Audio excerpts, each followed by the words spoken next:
ಅಲ್ಲಿ ನೋಡಿ ಕೇಕ್ ತಂದಿದ್ದೀನಿ.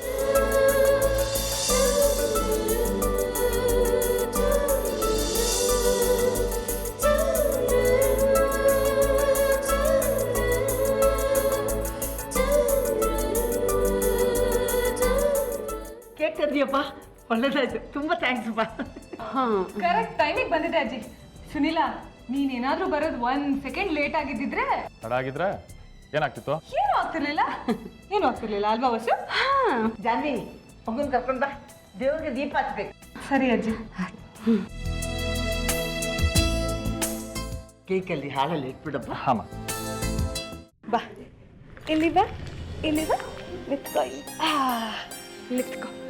ಇದನ್ನ ಇಲ್ಲಿಡೋಣ, ಪೂಜೆ ಮಾಡಾದ್ಮೇಲೆ ಇಲ್ಲಿ ಬಾ. ಇಲ್ಲಿ ಹಾಂ ಇಷ್ಟು ಇದ್ದೆ ತಗೋ. ಹಾಂ ಬಾಯ್.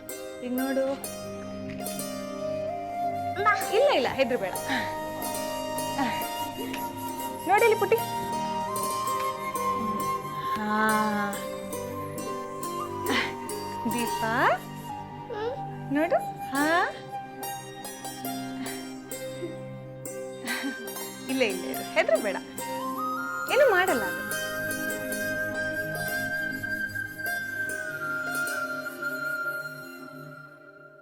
ಕೈ ಮುಗಿ ಪುಟ್ಟ, ಕೈ ಮುಗಿ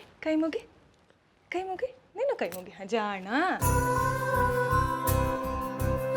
ಕಣ್ಮುಚ್ಚಿ ಕೈ ಮುಗಿ ಪುಟ್ಟ, ಕೈ ಮುಗಿ. ಹಾಂ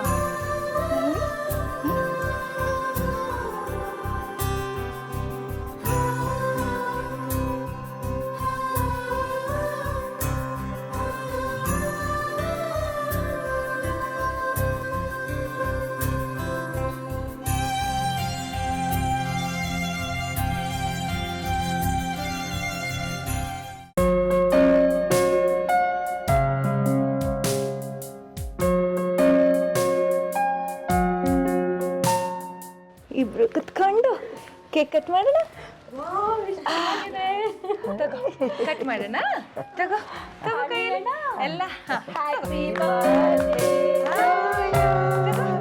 happy birthday to you, happy birthday happy birthday to you.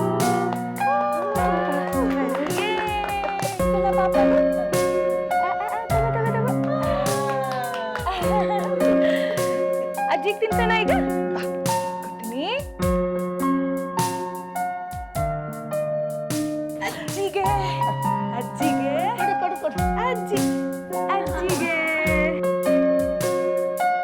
ಈಗ ಈ ಅಜ್ಜಿಗೆ ಇಲ್ಲಿ.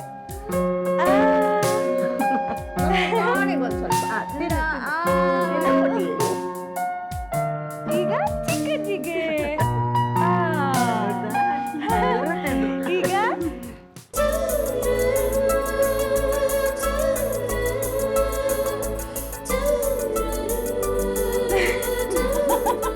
ಬಸುಗೆ ಗಂಡು ನೋಡಕ್ ಹೋಗಿದ್ದೆ. ಹೌದಾ? ಎಲ್ಲಿ? ಮ್ಯಾರೇಜ್ ಬ್ಯೂರೋಗೆ ಹೋಗಿದ್ದೆ. ಸಿಕ್ರ ಗಂಡು. ತುಂಬಾ ಜನ ಸಿಕ್ಕಿದ್ರು.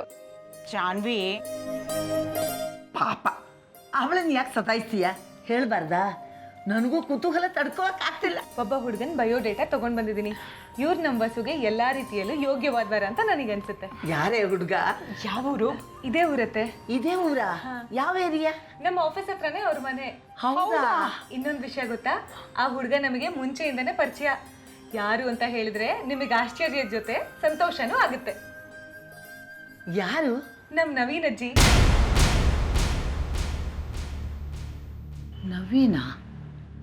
ಅದೇ ನಾನು ಓದಕ್ಕೆ ಅಂತ ಸಹಾಯ ಮಾಡಿದ್ನಲ್ಲ, ನಮ್ಮ ಆಫೀಸ್ನಲ್ಲಿ ಮಾರ್ಕೆಟಿಂಗ್ ಡಿಪಾರ್ಟ್ಮೆಂಟ್ ಕೆಲಸ ಮಾಡ್ತಿದ್ದಾನಲ್ಲ, ಅಪ್ಪ ಅಮ್ಮ ಇಲ್ಲದೆ ಇರೋ ಹುಡುಗ ಅವನ? ಹೌದಜ್ಜಿ. ತುಂಬ ಒಳ್ಳೆ ಹುಡುಗ, ಚಿನ್ನದಂಥ ಸ್ವಭಾವ ಇರೋನು. ಅಂಥ ಹುಡುಗನ ಕೈ ಹಿಡಿಯೋಕ್ಕೆ ನಮ್ಮ ವಸುದ ಪುಣ್ಯ ಮಾಡಿರಬೇಕು. ನವೀನ್ ವಸುದನ್ ಮದುವೆ ಆಗಕ್ಕೆ ಒಪ್ಕೊಂಡಿದ್ದಾನಾ? ಹೌದು. ಅಲ್ವೇ, ನೀನು ಮ್ಯಾರೇಜ್ ಬ್ಯೂರೋಗೆ ಹೋಗಿದ್ದು ಈಗ, ಅಷ್ಟು ಬೇಗ ಹುಡುಗನ ಹತ್ರ ಮಾತಾಡಿ ಮದುವೆ ಸೆಟಲ್ ಮಾಡ್ಕೊಂಡ್ ಬಂದ್ಬಿಟ್ಟಿದ್ಯಾ? ಮ್ಯಾರೇಜ್ ಬ್ಯೂರೋಗೆ ಹೋದಾಗ ಅಲ್ಲಿ ಅಕಸ್ಮಾತಾಗಿ ನನಗೆ ನವೀನ್ ಅವ್ರ ಫೋಟೋ ಸಿಕ್ತು. ಅವರಿಗೂ ತಂದೆ ತಾಯಿ ಯಾರೂ ಇಲ್ಲ ಅಲ್ವಾ, ಅವ್ರಿಗೆ ಯಾರು ಮದುವೆ ಮಾಡ್ತಾರೆ? ಅದು ಅಲ್ಲದೆ ಗುರುತು ಪರಿಚಯ ಇಲ್ಲದೇ ಇರೋರ ಬಗ್ಗೆ ಡೀಟೇಲ್ಸ್ ಏನೋ ಕಲೆಕ್ಟ್ ಮಾಡ್ಬೋದು. ಆದರೂ ನಮಗೊಂಥರ ಭಯ ಇದ್ದೇ ಇರುತ್ತಲ್ವ. ಇವ್ರು ಹೇಗೂ ನಮಗೆ ಚೆನ್ನಾಗಿ ಪರಿಚಯ. ನಮ್ಮ ಬಸ್ಸುಗೆ ಒಳ್ಳೆ ವರ ಅನ್ನಿಸ್ತು. ತಕ್ಷಣ ನಾನು ಶ್ರೀಗೆ ಫೋನ್ ಮಾಡಿ ಅವ್ರ ಪರ್ಮಿಷನ್ ತೊಗೊಂಡು ನವೀನಿಗೆ ಫೋನ್ ಮಾಡಿ ಕೇಳಿಬಿಟ್ಟೆ. ಮೊದಲು ಅವರಿಗೆ ಹೆಣ್ಣು ನಮ್ಮ ಬಸ್ಸು ಅಂತ ಹೇಳಲಿಲ್ಲ. ನೀವು ಏನು ಸೆಲೆಕ್ಟ್ ಮಾಡ್ತೀರೋ ಅದೇ ಓಕೆ ಅಂತ ಹೇಳಿದ್ರು. ಆಮೇಲೆ ನಾನು ಅವ್ರಿಗೆ ಬಸ್ಸು ಅಂತ ಹೇಳಿದೆ. ಆವಾಗಲೂ ಓಕೆ ಅಂದರು. ಈಗ ನಮ್ಮ ಬಸ್ಸು ಒಪ್ಪಬೇಕಷ್ಟೆ. ಅದಕ್ಕೆ ಅವ್ರ ಬಯೋಡೇಟಾ ಫೋಟೋ ಎಲ್ಲ ತೊಗೊಂಡು ಬಂದಿದ್ದೀನಿ. ಬಸ್ಸು ಒಪ್ಬಿಟ್ರೆ ಸಾಕು.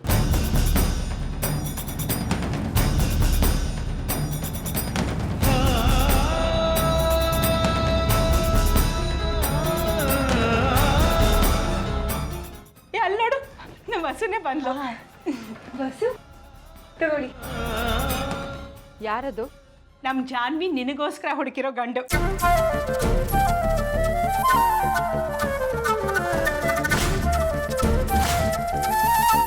ನಾವೆಲ್ಲರೂ ಒಪ್ಪಿದ್ದಾಯ್ತು. ಈಗ ನಿಮ್ಮ ಒಪ್ಪಿಗೆಗೆ ಕಾಯ್ತಿದ್ದೀವಿ ನೋಡಿ. ಹೌದು ವಸುದಾ, ನೋಡು.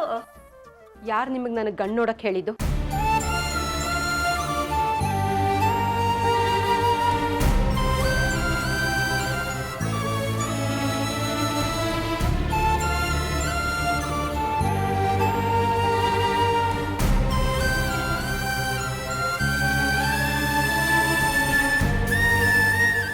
ಅಷ್ಟೊಂದು ಭಾರ ಆಗ್ಬಿಟ್ನಾ ನಾನು ನಿಮಗೆ?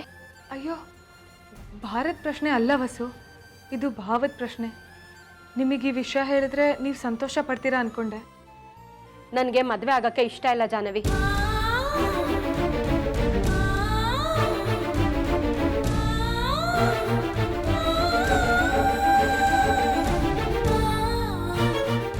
ತುಂಬ ಒಳ್ಳೆ ಹುಡುಗ, ಯಾಕೆ ಇಷ್ಟ ಇಲ್ಲ ವಸುದಾ? ಆದರೂ ಬೇಡ. ಅದೇ ಯಾಕೆ ಬೇಡ ವಸು? ಬೇಡ ಅಂದರೆ ಬೇಡ ಅಷ್ಟೇ. ಅಲ್ಲ ವಸು, ಹಿಂದೆ ನೀವೇ ಒಂದ್ಸಲಿ ಶ್ರೀ ಹತ್ರ ಬಂದು ನನಗೆ ಗಂಡು ಹುಡುಕು, ನಾನು ಮದುವೆ ಆಗ್ತೀನಿ ಅಂತ ಕೇಳಿದ್ರಿ. ಹೌದು, ಹೇಳಿದ್ದೆ. ಆಗ ಕಲಾ ಅಕ್ಕ ಮನ್ಸಿಗೆ ಚುಚ್ಚು ಹಾಗೆ ಮಾತಾಡಿದ್ರು, ನನಗೆ ಮದುವೆ ಆಗಿಲ್ಲ ಅನ್ನೋ ಕಾರಣಕ್ಕೆ.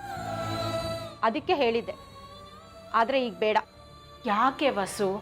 ನನಗೆ ನಿಮ್ಮನ್ನೆಲ್ಲ ಬಿಟ್ಟಿರೋಕ್ಕಾಗಲ್ಲ. ಆದರೆ ನಾವು ನೋಡಿರೋ ಗಂಡನ ನೀವು ಮದುವೆ ಆದರೆ ಒಂದ್ಸಲ ಹೇಳಿದ್ರೆ ಅರ್ಥ ಆಗಲ್ವಾ ನಿನಗೆ? ನನಗೆ ಮದುವೆ ಬೇಡ.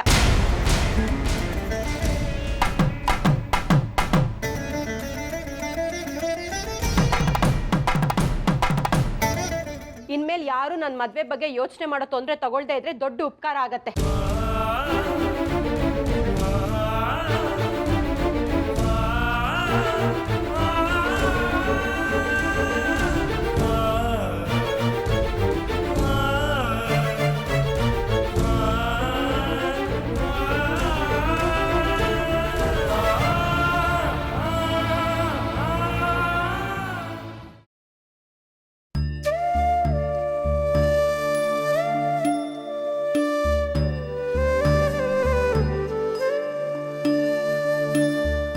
ಅತ್ತೆ,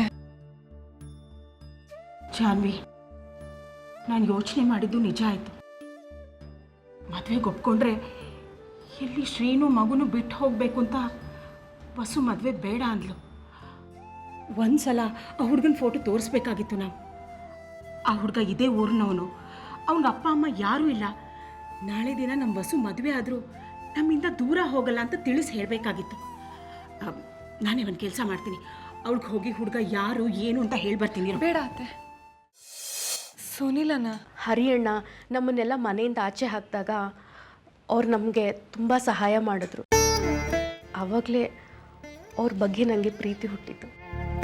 ನನ್ನ ಮದುವೆ ಆದರೆ ಅವ್ರನ್ನೇ ಆಗೋದು.